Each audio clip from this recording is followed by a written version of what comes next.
Buenos días, buenas tardes o buenas noches, según el horario en que nos estén escuchando. Mi nombre es Luis Andia, me dicen Lucho Adia y soy quien dirige este podcast denominado Mentiras Políticas Bolivia, que es un podcast que se dirige de análisis de la política especialmente boliviana, pero también eventualmente latinoamericana, americana y, por qué no, mundial. Estamos muy felices de que ustedes nos reciban en este momento. No se olviden ponernos entre sus preferidos o buscarnos en las redes sociales. Y sin más, presentamos nuestro tema de hoy. Amigos, bienvenidos a nuestro canal y podcast de Mentiras Políticas Bolivia, un podcast que se dedica a analizar los procesos políticos en Bolivia, básicamente, también eventualmente a nivel internacional, pero este año 2019 que tenemos elecciones internas, elecciones para presidente, seguramente en gran medida vamos a ocuparnos de esta temática. Ahora queremos hablar de la renuncia de Edwin Rodríguez, candidato a la vicepresidencia por el Frente Bolivia Dice No, que lleva a la presidencia al licenciado Óscar Ortiz. Una sorpresiva renuncia, totalmente sorpresiva, nadie se la esperaba, ni siquiera internamente, peor a nivel de analistas, comentaristas y otros. Analicemos primero cuál es el tenor de la renuncia del senador potosino Rodríguez. Él ha mandado una carta de renuncia, muy bien estructurada por cierto, donde indica que hay una estrategia Frente Bolivia Dice No de atacar la candidatura de Comunidad Ciudadana de Carlos Mesa y Gustavo Pedraza, en lugar de atacar a lo que él llama desde la oposición el enemigo principal, que sería el oficialismo, la candidatura de Evo Morales y García Linera. Explica que no está de acuerdo con esta idea porque lo que va a suceder es que lo único que consigue es debilitar a otro candidato, esta vez fuerte de la oposición, como es Carlos Mesa, y este debilitamiento podría llevar a que el movimiento al socialismo gane en una primera vuelta, que es lo que menos quiere en este momento la oposición, porque ha apostado sus estrategias a una segunda vuelta toda vez que está yendo dividida. Por supuesto que la reacción ha sido de que esto que es una barbaridad, que es un terrible argumento para renunciar, pero sin embargo no lo creo tan descabellado. Quiero aclarar que no lo conozco al senador Rodríguez, es más, recién lo he visualizado mejor en esta campaña. No era alguien que estaba en mi radar de gente que uno sigue políticamente. Escuché hablar del MOP, que es su frente con el que participó en varias protestas, etcétera, en Potosí. Sin embargo, no es alguien que conozca para, digamos, que lo esté defendiendo por alguna razón. Pero primero que no me parece muy descabellada los argumentos que utiliza él. Es cierto que esa es en gran parte la estrategia del candidato Ortiz y su frente. Es lo que viene diciendo y lo que viene haciendo, ¿no? Criticando a Carlos Mesa. Hasta ahí la carta no me parece que dice algo extraño e inventado. La segunda cosa que dice es que, bueno, su análisis de que eso lo llevaría a ganar Evo en primera vuelta, porque sin crecer tanto como crecen ellos, siendo terceros lejanos, decía él, y debilitando al segundo, generan condiciones para que pueda ganar Evo Morales en una primera vuelta. Tampoco me parece tan descabellado. De hecho, algún análisis en este mismo podcast he dicho que ese es un escenario muy posible de lograrse, obviamente, una serie de cosas todavía en 3 meses de campaña, que es para una campaña todavía es largo. Pero no es tan descabellada esta idea de que pueda pasar eso. Y tercero, justifica que CONCIPO, que es el Comité Cívico Potosinista, le habría pedido junto a MOP, que es su movimiento, le había pedido que renuncie a esta candidatura por estos argumentos que se esgrimieron hace un momento. Bueno, eso ya no tiene un análisis, pero entre los argumentos que le dijeron es que estaba muy de florero en esa candidatura y que estaba casi de acompañante sin mucho protagonismo. Y ese detalle también, cuando se presentó esta candidatura, lo primero que pensamos algunos es que sí que había ahí un personaje que cumplía un rol de integrador de Bolivia, en fin, en la dupla, y que a ver cuánto iba a ser su rol específico en el proceso. Y bueno, es un tema que podemos debatirlo, pero que sin embargo tampoco es tan raro, ¿no? Pensar que estaba casi de florero seguramente en las decisiones estratégicas, en las definiciones de a dónde ir y a dónde no ir, etcétera. Uno no está ahí adentro para saberlo, pero habiendo vivido muchas campañas políticas, es altamente posible que pudo haber sido así. En fin, todo esto en un nivel casi especulativo. ¿Cuál fue la respuesta que hubo después de la dirección del Partido Demócrata y del Frente Bolivia Dice No? Fue muy fuerte la respuesta, sin duda. La renuncia ha sido un golpe también importante en esta campaña. Entonces la respuesta a Rodríguez fue bastante virulenta. Se habló de traición, terrible traición a la candidatura. Eventualmente sí, puede ser eso, una traición, aunque depende cómo lo analicemos, ¿no? Si la idea de esta candidatura era aportar a la unidad de la oposición y sumar fuerzas desde muchas partes a debilitar al oficialismo, tal vez el argumento que utiliza Rodríguez es más bien que la candidatura como tal es la que traiciona la idea principal. Depende cómo lo veamos, habría que definir si es o no traición, ¿no?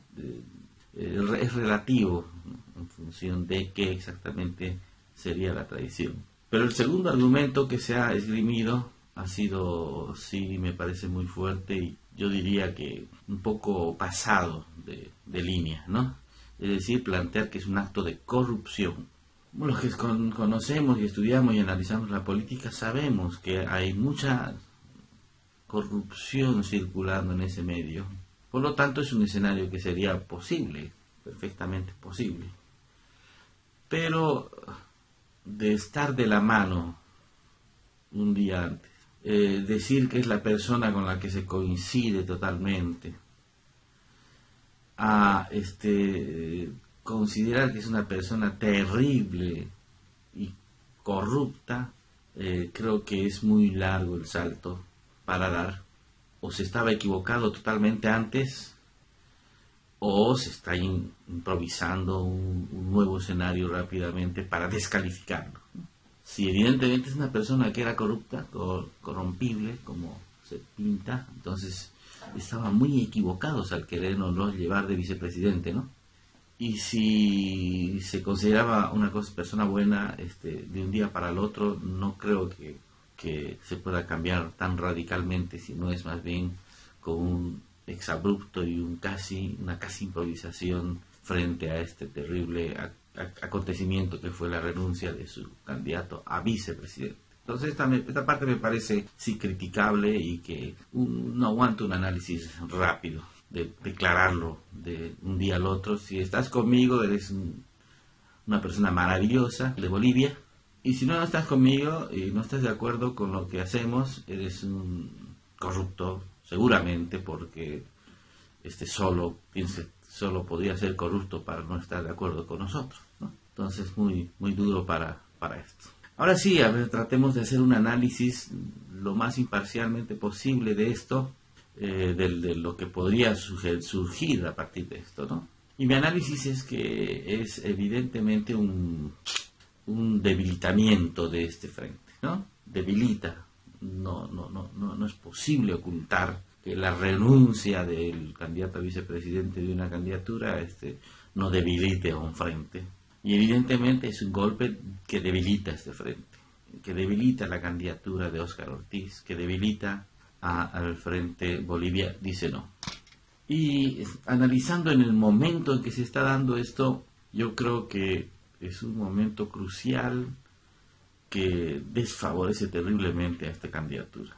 Porque desde mi análisis previo a este fenómeno, yo siempre pensaba que, con la sorpresa de que Óscar Ortiz apareció de candidato de la oposición, porque para todos nosotros fue una sorpresa, estos primeros 2-3 meses de campaña, él tenía, si quería llegar a competir de fondo en la recta final de la campaña, que son los últimos dos meses y medio, a estas alturas del mes él debería ya haber pasado ampliamente el 10% de intención de voto en las encuestas, y evidentemente debería haberse empezado a debilitar frente a él los otros candidatos, que es lo que viene propugnando discursivamente este grupo político, pero que en las encuestas que se han visto hasta el momento no ha ocurrido eso. Y las próximas encuestas que salgan deberían mostrar eso, para que este frente y la propia gente sienta que de verdad era un frente emergente.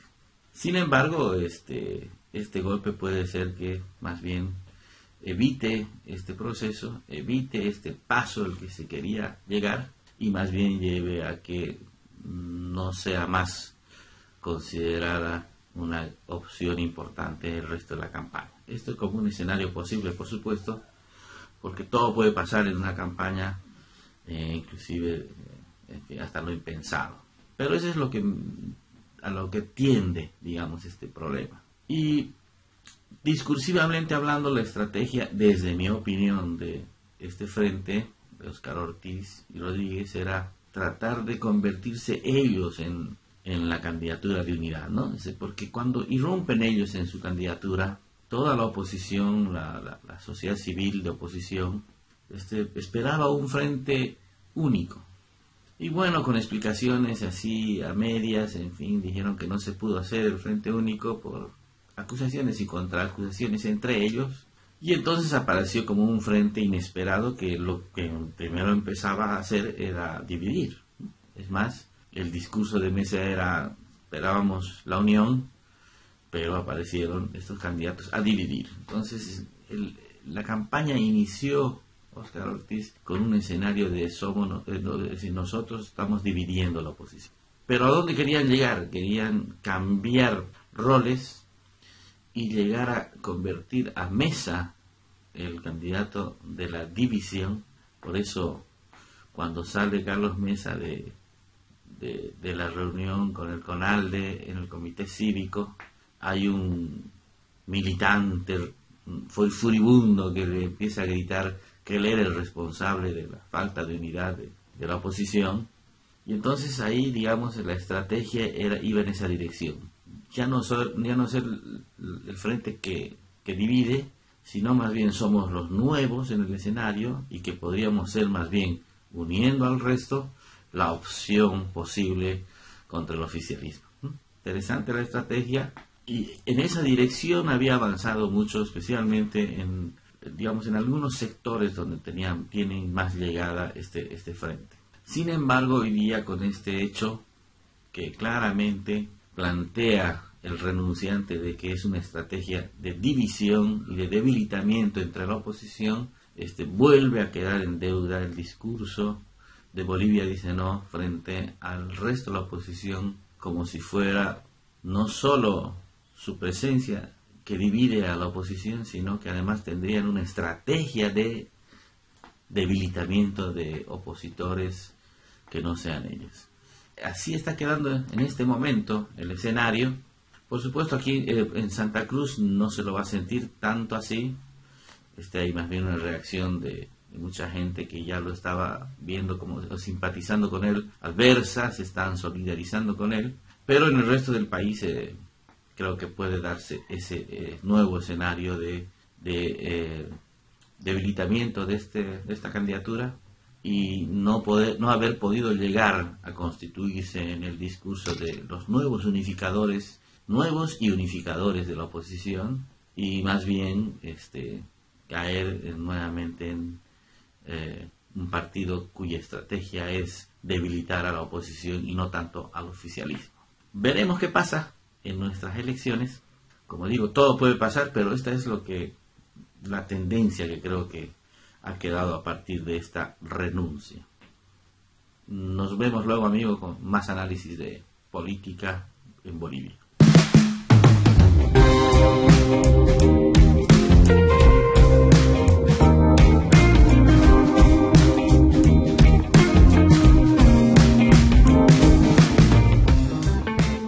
Así termina nuestro programa, amigos. Espero que les haya gustado. Pronto tendremos más debate sobre las renuncias de candidatos a vicepresidente y otros. Así que un placer haber estado con ustedes. Nos vemos pronto.